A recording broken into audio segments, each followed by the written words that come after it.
పులిపాటి ప్రసాద్. ఈ పేరు వెనుక ఎంతో శ్రమ ఉంది, ఎంతో కృషి దాగుంది. వృత్తి విద్యను ప్రోత్సహిస్తూ విద్యా సంస్థలను ఏర్పాటు చేసి వేలాది మందికి ప్రభుత్వ ఉద్యోగాలు రావడంలో ఆయన పాత్ర ఎంతో కీలకంగా ఉంది. అనేక సామాజిక సేవా కార్యక్రమాలు చేపట్టి ఎంతో మందికి అండగా నిలబడ్డారు. Pulipati Prasad college of nursing Khammam ఏపీలో నర్సింగ్ విద్యలో అంకితమైన ఒక ప్రముఖ సంస్థగా నిలిచింది.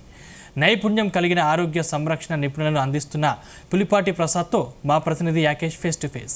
చిన్న కుటుంబం నుంచి వచ్చిన ఒక వ్యక్తి మహోన్నత వ్యక్తిగా ఎదిగిన తీరు అందరికీ ఒక స్ఫూర్తిదాయకంగా నిలుస్తుంది. ఆయన ఎవరో కాదు, ఖమ్మం జిల్లాకు చెందిన పులిపాటి ప్రసాద్. అచీవర్ అవార్డ్స్లో భాగంగా పులిపాటి ప్రసాద్ గారిని మరిన్ని వివరాలు వారి జీవితానికి సంబంధించి అడిగి తెలుసుకుందాం. నమస్తే అండి. పులిపాటి ప్రసాద్ అంటేనే ఒక బ్రాండ్ ఇమేజ్ రెండు తెలుగు రాష్ట్రాల్లో కూడా ఉంది. ఇది ప్రధానంగా ఈ విద్యా సంస్థలను ఏర్పాటు చేయడానికి ప్రధాన కారణం ఏంటి? ఈ రాష్ట్రంలో ఉభయ రాష్ట్రాల్లో కూడా జీటీవీ తెలుగు న్యూస్ చాలా ప్రాచుర్యం పొంది ప్రజలకి ఒక క్షణాల్లోనే ఆ వార్తలను చేరవేసే రంగంలో మీరు సక్సెస్ అయినందుకు మీ అందరికీ అభినందనలు. నేను విద్యార్థి దశలో అంటే ఇంటర్మీడియట్ లెవెల్లోనే ఎన్టీ రామారావు అభిమానిగా ఉండటం వలన నా 16వ సంవత్సరం నిండంగానే ఎన్టీ రామారావు గారి దగ్గరికి నేను నిక్కరు వేసుకుని ఆయన చూడటానికి పోయినాను. తదుపరి 17వ సంవత్సరంలో తెలుగు విద్యార్థి సంఘం రాష్ట్ర తెలుగుదేశం పార్టీ విద్యార్థి సంఘాన్ని స్థాపించడం జరిగింది. ఆ స్ఫూర్తితో అన్నగారిని కలిసినప్పుడు అన్నగారి యొక్క ప్రోత్సాహం, నీతి నిజాయితీ, క్రమశిక్షణ, వారికి విద్య పట్ల పేదవాళ్ళ పట్ల ఉన్నటువంటి గొప్ప అంకిత భావం, సేవా కార్యక్రమాలు చేయాలి, చాలా మంచి సమాజమే దేవాలయం, ప్రజలే దేవుళ్ళు అనే ఒక నినాదంతో వారు చేసిన స్ఫూర్తి, వారు చేసినటువంటి మంచి పనులు నేను విద్యా సంస్థలు ప్రారంభించడానికి ఒక మంచి స్ఫూర్తిగా అన్నగారు నిలిచారు నాకు. ప్రధానంగా చాలామంది విద్యా సంస్థలను ఏర్పాటు చేస్తే వాళ్ళ లాభాపేక్ష కోసం ఎదురు చూస్తూ ఉంటారు. పాఠశాలలు, కాలేజీలు, ఇతర ఇంజనీరింగ్ కాలేజీలను ఏర్పాటు చేస్తూ ఉంటారు. మీరు ప్రత్యేకంగా ఈ వృత్తి విద్యా కోర్సులకు సంబంధించి ఏర్పాటు చేయడానికి ప్రధాన కారణం ఏంది? ఎందుకంటే చాలామంది కూడా ఇది ఒక ప్రశ్నగా ఉన్నటువంటి నేపథ్యంలో మీరు ఏం చెప్పదలుచుకున్నారు? దీనికి వృత్తి విద్యా కళాశాలలు ఏర్పాటు చేయడానికి నాకు స్ఫూర్తి చంద్రబాబు నాయుడు గారు అని చెప్పాలి. చంద్రబాబు నాయుడు గారు అదివరకు కేరళలో paramedical, nursing colleges, vocational colleges ఉండేవి. వారు దేశవ్యాప్తంగా, ప్రపంచవ్యాప్తంగా ఉన్నటువంటి ఒక నూతన విద్యా విధానాన్ని ప్రవేశపెట్టాలి. ఈ విద్యా విధానం చదువుకి చేసే పనికి దగ్గరగా ఉండాలనే ఆలోచనతో అప్పుడున్నటువంటి హైకోర్టు జడ్జి రామచంద్రరాజు గారు కమిషన్ వేసి, ఎంక్వైరీ కమిటీ వేసి, దేశం మొత్తంలో ఉన్నటువంటి విద్యా విధానాన్ని అధ్యయనం చేసి ఉమ్మడి ఆంధ్రప్రదేశ్లో కూడా నర్సింగ్, పారామెడికల్, వొకేషనల్ లాంటి వృత్తి విద్యల్ని ప్రవేశపెట్టాలన్న ఆలోచన వచ్చింది. వారి ఆలోచనని అందిపుచ్చుకున్న నేను వారి దగ్గరలో నేను ఉండటంతో 2 సంవత్సరాల పాటు హైదరాబాద్లో, గండిపేటలో వారి సహచర్యంతో నేను విద్యార్థి సంఘంలో నాయకుడిగా పనిచేయటం వలన నాకు వారి స్ఫూర్తి నచ్చి నేను కూడా పేద విద్యార్థులకు ఉపయోగపడేది, చదువుకి చేసే ఉద్యోగానికి దగ్గర సంబంధం ఉండాలని, మెకాలే విద్యా విధానం కాకుండా, అందరినీ గుమ్మస్తాలను తయారు చేసే విద్యా విధానం కాకుండా పేద బడుగు బలహీన వర్గాలకి నర్సింగ్ విద్య సర్వీస్ చేయడానికి మరియు వాళ్ళ ఉపాధికి పనికొస్తుంది. ఇది ప్రపంచ దేశాలన్నింటిలో కూడా డిమాండ్ ఉన్న కోర్సు కాబట్టి ఒక వృత్తి విద్యను ప్రవేశపెట్టాలనే ఉద్దేశంతో నేను 1999-2000 సంవత్సరంలో చంద్రబాబు నాయుడు గారి స్ఫూర్తితో paramedical college, nursing college, vocational కాలేజీని ఆంధ్ర రాష్ట్రంలోనే ప్రప్రథమైనటువంటి వొకేషనల్ కాలేజీ ఖమ్మంలో నాదే. ఈ మీ విద్యా సంస్థల్లో చదువుకున్నటువంటి అనేక మంది, కొన్ని వేల సంఖ్యలో కూడా ప్రభుత్వ ఉద్యోగాలు సంపాదించారు. ఇప్పుడు ప్రస్తుత ప్రభుత్వంతో పాటు గతంలో ఉన్నటువంటి ప్రభుత్వాలలో కూడా చాలామంది ఉద్యోగాలు సంపాదించినటువంటి క్రమం ఉన్నది. మీకు ఏమనిపిస్తుంది? విద్యార్థులు మీ దగ్గరకు వచ్చినప్పుడు వాళ్ళు మీతో ఏమైనా షేర్ చేసుకున్నారా? చాలా మంచి ప్రశ్న సార్. విద్య చాలా గొప్పది. అంబేద్కర్ గారు చెప్పినట్టు ఆ యొక్క కుటుంబం ఆర్థిక, సామాజిక ఎదుగుదల కావాలంటే వ్యక్తిగతంగా వారికి సహాయం చేస్తే ఆ కుటుంబం ఎదగదు. అంబేద్కర్ గారి ఆలోచన విధానం ఏంటంటే ఆ కుటుంబంలో ఉన్నత విద్యను అభ్యసించడం వలన ఆ కుటుంబం మొత్తం ఎలివేషన్ వస్తుంది, సామాజికంగా ఎదుగుదల వస్తుంది, ఆర్థిక ఎదుగుదల వస్తుంది, సమాజంలో గుర్తింపు వస్తుందనే ఒక స్ఫూర్తి. దాన్నే చంద్రబాబు నాయుడు గారు, ఎన్టీ రామారావు గారు వారి యొక్క స్ఫూర్తితో నేను కూడా పెట్టింది ఏంటంటే వాళ్ళలో ఎక్కువ మంది విద్యార్థులు నేను పెట్టిన టైం మంచిది కావటం వలన, వారి యొక్క కృషి వలన ఈరోజు గవర్నమెంట్ జాబ్స్ కావచ్చు ఉమ్మడి ఆంధ్రప్రదేశ్లో. ఆ రోజు రాజశేఖర రెడ్డి గారు ముఖ్యమంత్రిగా ఉన్నప్పుడు సుమారు అప్పటికే నేను అన్ని engineering, B Pharmacy, nursing, paramedical, vocational కాలేజెస్లో సుమారు 10,000 మంది అనేక రంగాల్లో, అది ప్రైవేట్ సెక్టర్ కావచ్చు, గవర్నమెంట్ సెక్టర్ కావచ్చు, ఉద్యోగ కల్పన చేశాననే ఒక పేరు మీద ఆ రోజు మహానుభావుడు రాజశేఖర రెడ్డి గారు నాకు బెస్ట్ విద్యావేత్త అవార్డుని సీఎం గారు, ఆ రోజు సీఎంగా ఉండే రాజశేఖర రెడ్డి గారు, వారు నాకు ఆ పురస్కారం ఇచ్చారు. మీకు ఎన్టీఆర్ తోటి అనుబంధం, చంద్రబాబు గారితో అనుబంధం, అనేక రాజకీయ నేతలతోటి మంచి సత్సంబంధాలు ఉన్నాయి. రాజకీయాల వైపు పూర్తి స్థాయిలో మీరు వెళ్లకుండా ఒక సామాజిక సేవా కార్యక్రమాలు విద్యా సంస్థల్లోనే ఎందుకు ఉండిపోవాల్సిందంటే ఏం చెప్తారు? నేను విద్యార్థి యువత దశ వరకు పూర్తి స్థాయి రాజకీయ నాయకుడిగా ఉన్నాను. తర్వాత 2000 సంవత్సరం నుంచి ఈ nursing college, paramedical, vocational, engineering, B pharmacy కాలేజీలన్నీ మన జిల్లాలో, పలానా తెలంగాణ జిల్లాలో, ఆంధ్ర జిల్లాలో పెట్టాను. కాబట్టి నేను అనుకున్నది ఏంటంటే ఈ సమాజ సేవ చేయాలంటే ఈ విద్యా సంస్థల ద్వారా సామాన్యులకి, పేదవారికి విద్యని ఉచితంగా కొంత సహాయం చేసి అందించాలి. కొంతవైపు ప్రభుత్వం వైపు సహకారం తీసుకుని విద్యను అందించాలి.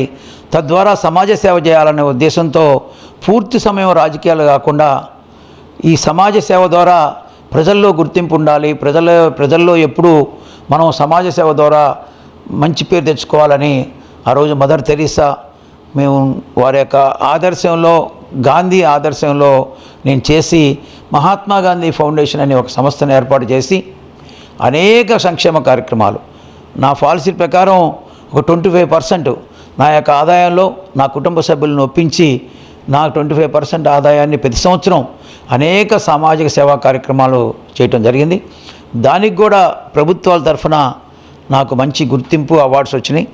దాన్ని నేను స్ఫూర్తిగా తీసుకుని ఇంకా మంచి సమాజంలో సేవ చేసుకోవడానికి ఒక స్ఫూర్తిగా ఈ కార్యక్రమాలు నాకు నిలిచినాయి. ప్రధానంగా మనం కరోనా లాంటి ఒక విపత్కర పరిస్థితి వచ్చింది. మనిషి చూస్తేనే ఒక దూరం చేసుకునేటువంటి పరిస్థితులను చూసాము. అలాంటి టైంలో ఎంతోమంది ఆకలితో అలమటించినటువంటి నేపథ్యాన్ని మనం కళ్ళారా చూసుకున్నాము. ఆ టైంలో కూడా మీరు బయటకు వచ్చి వాళ్ళని ఆదుకున్నటువంటి సందర్భాలు, ఆకలి తీర్చినటువంటి పరిస్థితులు మనం చూసుకున్నాము. ఎట్లా కరోనా ఒక విపత్కర పరిస్థితిని ఎట్లా ఊహించుకోవచ్చు? మీరు చేసినటువంటి సేవా కార్యక్రమాలు ఆ టైంలో ఎలా ఉండే? యాక్చువల్గా కరోనా వచ్చినప్పుడు నా కుటుంబం కూడా కరోనా బాధితుడు. కానీ రెట్టింపు ధైర్యంతో ఇప్పుడు అన్ని వనరులున్న నాకే ఇన్ని ఇబ్బందులు ఉన్నప్పుడు రేపటికి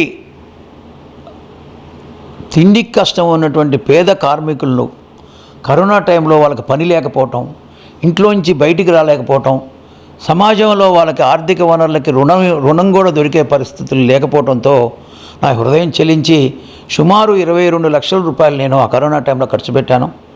దానిలో ముఖ్యంగా అడ్వకేట్స్కి మనం ఒక 120 మందికి కిట్స్ కావచ్చు, పర్సనల్ పాకెట్ మనీ కావచ్చు, 1000 రూపాయలు చొప్పున ఇచ్చాను.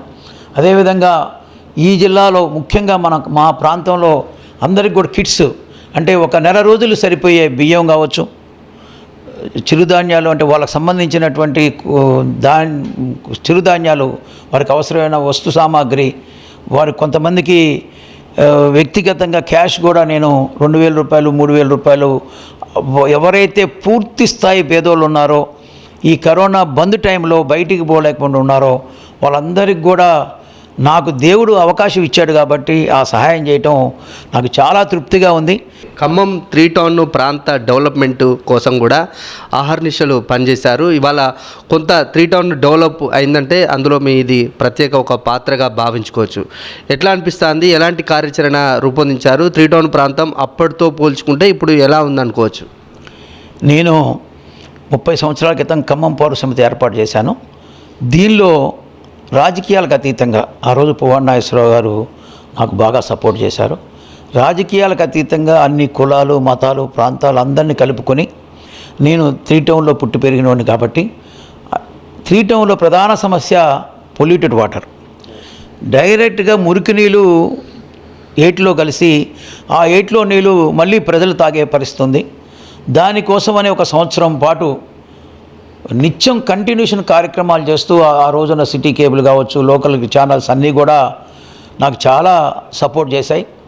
అప్పుడున్న ప్రభుత్వాలు కూడా ఈ యొక్క సమస్యని న్యాయమైన సమస్యగా భావించి సుమారు ₹1 కోటి దాకా ఖర్చు పెట్టి ఫిల్టర్ వాటర్ ఏర్పాటు చేయడం ద్వారా నేను ఆ 3 టౌన్ ప్రజలకు ఒక మంచి చేశారనే తృప్తి ఉంది. దానిలో సక్సెస్ అయినాం. అదేవిధంగా కూరగాయల మార్కెట్ కావచ్చు, షాదీఖానా కావచ్చు, అనేక సమస్యల్ని రాజకీయాలకు అతీతంగా ఖమ్మం పౌర సమితి తరఫున చేసిన ఘనత కానీ దానిలో సక్సెస్ అయిన ఘనత కూడా మాదే అని చెప్పొచ్చు. ఇటు సామాజిక సేవా కార్యక్రమాలు, విద్యా సంస్థల ఏర్పాటుతోటి ఒక ప్రత్యేక పేరు తెచ్చుకున్నారు. న్యాయవాదిగా కూడా మీరు వ్యవహరిస్తున్నారు. కొంత రంగం వైపు కూడా మీరు కేసులు వాదించినటువంటి పరిస్థితి. ఈ అనుభవం ఎట్లా చూస్తారు? ఎవరైతే నేను గొప్పవాడిని, అన్నిట్లో నిష్ఠాతుని అనుకుంటాడో ఆ వ్యక్తి ఎప్పుడు కూడా మనుగడ సాధ్యపడదు. ఎప్పుడూ ప్రజల మధ్య మమేకమై వాళ్ళ యొక్క సమస్యల్లో ఉండి వాళ్ళ యొక్క ఆర్థిక వనరుల్లో కావచ్చు, సమస్యల్లో కావచ్చు, కష్టంలో కావచ్చు ఉన్నప్పుడు మాత్రమే వాడు నాయకుడైనా ఇంకొద్ది గొప్ప వ్యక్తి అయినా సరే గుర్తింపు ఉంటుంది. కానీ పదవిరీత్యా వచ్చే ఏ విలువైనా సరే శాశ్వతంగా ఉండదు. నాకు తెలిసినంతవరకు పదవి కన్నా ముఖ్యం ఈ ఖమ్మం పట్టణ ప్రజలు నేను చేసిన అనేక కార్యక్రమాలు, సేవా కార్యక్రమాలు కావచ్చు, పౌర సమితి తరఫున పోరాట కార్యక్రమాలకి అందరు సపోర్ట్ ఉండడం వలన నేను ఈరోజు ఇన్ని మంచి కార్యక్రమాలు చేయడానికి స్ఫూర్తిగా ఉన్నారు. ఎంత ఎదిగినా ఒదిగి ఉండే తీరు మిమ్మల్ని చూస్తే గుర్తొస్తుంది, అర్థమవుతుంది. చాలామంది ఒక సామాన్య వ్యక్తిగా మీరు ఉన్నారు. ఇప్పుడు ఎంతోమందికి ఒక స్ఫూర్తిదాయకంగా నిలుస్తున్నటువంటి సందర్భం కనిపిస్తూ ఉంది. దీనిని నేటి యువతకు ఏం చెప్పబోతున్నారు?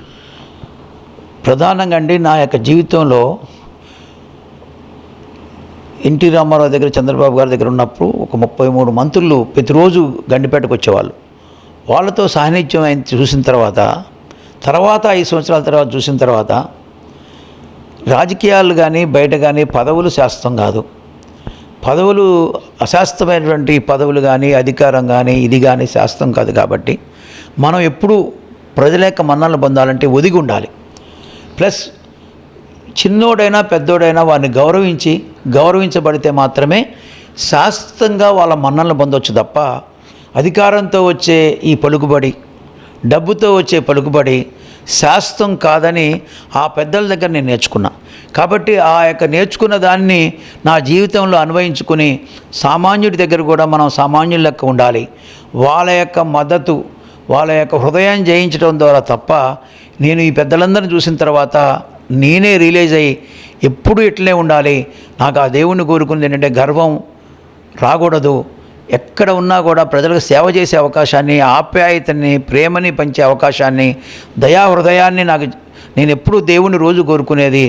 నాకు వేరే ఏం అవకాశాలు లేకపోయినా ప్రేమ ఆప్యాయతతో నాకు కొంతమంది స్నేహితులు కావాలి అనుకున్నా. నాకు సుమారు ఇప్పుడు 270 మంది నాకు ఖమ్మం పౌర సమితిలో సభ్యులు ఉన్నారు. వాళ్ళు మాకు కుటుంబ సభ్యులు. ప్రతి ఫంక్షన్లో, అది నా మ్యారేజ్ డే కావచ్చు, బర్త్డే కావచ్చు, లేకపోతే సేవా కార్యక్రమాలు కావచ్చు, పోరాట కార్యక్రమాలు కావచ్చు, రాజకీయాలు కావచ్చు, అన్ని రంగాలలో మేము కలిసిమెలిసి ఉన్నదానికి నాకు అర్థమైంది ఏంటంటే మన యొక్క ఆప్యాయత వారి పట్ల చూపిస్తే వారి ఆప్యాయత మనకు చూపిస్తారు. దీనిలో కులం, మతం, ప్రాంతం, డబ్బు, పదవి, హోదా చూడకుండా కనుక మనం కంటిన్యూషన్ వాళ్ళతో రిలేషన్ మెయింటైన్ చేసి వాళ్ళ వ్యక్తి యొక్క జీవితాల్లో మనం ఎంటర్ఫేర్ కాకపోతే వాళ్ళకి ఏదైనా ఒక సహాయం చేయటం తప్ప నష్టం చేయకూడదనే ఒక స్ఫూర్తిని తీసుకుంటే మాత్రం మనం సక్సెస్ అవుతామని చెప్పి నా జీవితంలో వీళ్ళని చూసి నేర్చుకున్నా. అన్ని కులాలకి, మతాలకి ప్రాతినిధ్యం వహించే ఖమ్మం పౌర సమితిలో వారి యొక్క సహాయాన్ని నేను ఎప్పుడు మర్చిపోలేను. వాళ్ళందరూ నా కుటుంబ సభ్యులు. చాలా సంతోషంగా ఉంటుంది సేవ అనేది నాకు. ఇది పులిపాటి ప్రసాద్ గారి స్ఫూర్తిదాయకమైన ఇంటర్వ్యూ. అనేక సేవా కార్యక్రమాలు చేస్తూ ఖమ్మం జిల్లాతో పాటు 2 తెలుగు రాష్ట్రాల్లో కూడా తనకంటూ ఒక ముద్ర వేసుకున్నారు. సామాన్య వ్యక్తి నుంచి మహోన్నతమైన వ్యక్తిగా ఎదిగిన తీరు అందరికీ ఒక స్ఫూర్తిగా నిలుస్తుంది. పులిపాటి విద్యా సంస్థల ద్వారా ఎంతోమంది విద్యార్థులు తన దగ్గర విద్యాబుద్ధులు నేర్చుకొని నేడు ప్రభుత్వ ఉద్యోగాలు పొందిన తీరు ఆదర్శంగా నిలుస్తుంది. తన సంపాదనలో 25% మేర సామాజిక సేవా కార్యక్రమాలకే ఖర్చు చేస్తానని చెప్తున్నాడు. కెమెరామెన్ శరత్తో యాకేష్, జీ తెలుగు న్యూస్, ఖమ్మం.